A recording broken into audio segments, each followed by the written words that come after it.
Olá, cinéfilos, eu sou Márcio Salem, crítico de cinema, e vou compartilhar com vocês minhas impressões sobre a minissérie WandaVision, cujo último episódio, o nono, foi exibido na última sexta-feira na Disney Plus, e que inicia a jornada da quarta fase do universo cinematográfico, que não é mais só cinematográfico, né?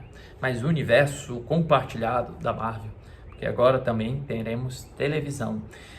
E a parte mais, eu acho que a parte que chama mais atenção na série é justamente a utilização de um formato de sitcom que atravessa dos anos 50, ou seja, desde a invenção da televisão nos Estados Unidos, desde a popularização dos programas televisivos, até os anos 2000, quando então a narrativa deságua no contemporâneo.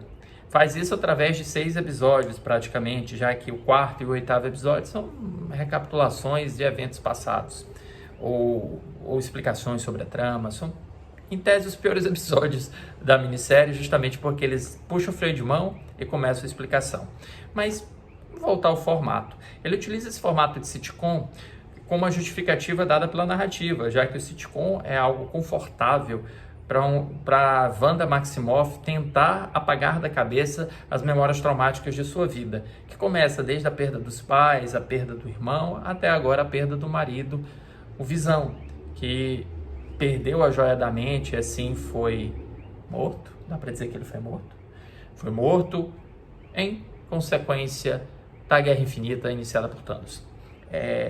Dito isso, essa forma é interessante porque, além dela ter essa base na narrativa, ela também tem uma lógica em buscar utilizar um formato artificial, que é uma comédia, mas o sitcom, ele vem do termo comédia de situação, e normalmente designa comédias de televisão que criam conflitos artificiais, tem a risada que é artificial, o cenário é todo artificial, tem a presença da audiência que quebra a ilusão de realidade. Então você cria toda uma forma de apresentar o seu produto que é bastante coerente com o que a Wanda está fazendo consigo mesma, que é criar algo, criar uma ilusão de realidade que se torna muito concreta para mascarar o seu próprio sentimento da perda, o luto. E a série faz esse trabalho muito bem, esse desenvolvimento dos 5 estágios do luto, que começa na negação, passa pela raiva, pela barganha, culmina no perdão e na aceitação. E a série faz tudo isso direitinho, porque nós conseguimos enxergar todas as passagens, todas as transições da Wanda dentro desse contexto. Além disso, a série privilegia a construção de um Visão que começa também a desconfiar da própria realidade, do próprio eu.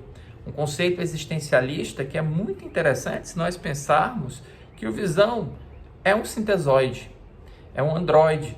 Então a ideia de eu, a ideia de existência, filosoficamente falando, sempre esteve presente no personagem. Afinal de contas, ele não é humano, mas ele tem algumas emoções humanas. Ele existe, sua consciência existe, mas sua consciência também não existe na forma como a nossa. E agora, de fato, ele não existe em carne e osso. Ele existe como uma construção da Wanda, como um fragmento da memória da Wanda, do sofrimento, do sentimento da Wanda manifestado através de seu superpoder.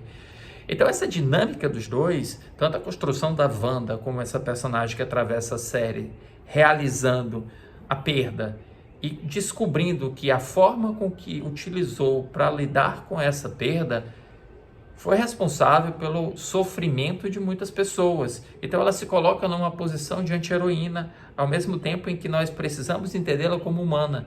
E isso é legal, porque isso torna a personagem mais complexa. A gente perde aquele romantismo de lidá-la como simplesmente uma super poderosa e passamos a enxergar apenas a parte humana nela e as consequências de simplesmente represar aquele sentimento que deveria ter lidado apropriadamente. E essa dinâmica entre ela e o Visão, que também é construído com base em ideários filosóficos bem maiores do que simplesmente o que já foi feito antes, acaba tornando a minissérie um prato cheio que tenta empurrar um pouco a fronteira do que é o subgênero de super-heróis. Mas a série, claro, né? Por se tratar de uma série da Marvel, por se tratar de uma série da Disney, não dá para esperar que a série vai aproveitar de todos os ganchos narrativos que ela se deu o luxo de construir. Então a Wanda, por mais que ela seja essa anti-heroína na série, mas ao mesmo tempo seja muito humana, ela precisa ter alguém um pouco pior do que ela. Ela precisa ter um adversário, uma super vilã, que é para não ficarmos com aquele gosto amargo de ter a Wanda como antagonista de uma série estrelada por ela mesma. Ao mesmo tempo, os ganchos das questões existenciais que são transportadas para um outro personagem, o Visão Branco, são também ignorados à mesma velocidade com que o personagem é largado na trama.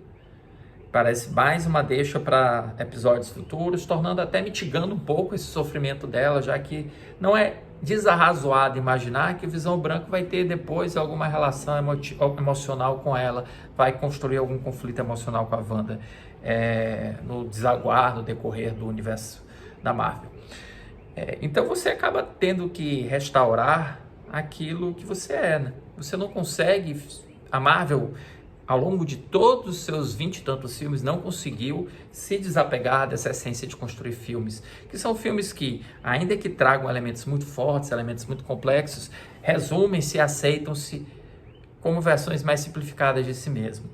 Introduzem coadjuvantes, alguns deles bem aproveitados, como a Monica Rambeau, outros não, outros simplesmente estão lá para soltar piadinhas ou soltar informações físicas que nós talvez não tivéssemos se não fosse por aquele personagem, ou servir como Deus ex machina, ou estar diante de diálogos expositivos para botar a série para andar adiante. Então você tem todos aqueles vícios narrativos que fazem parte do universo da Marvel presentes em WandaVision.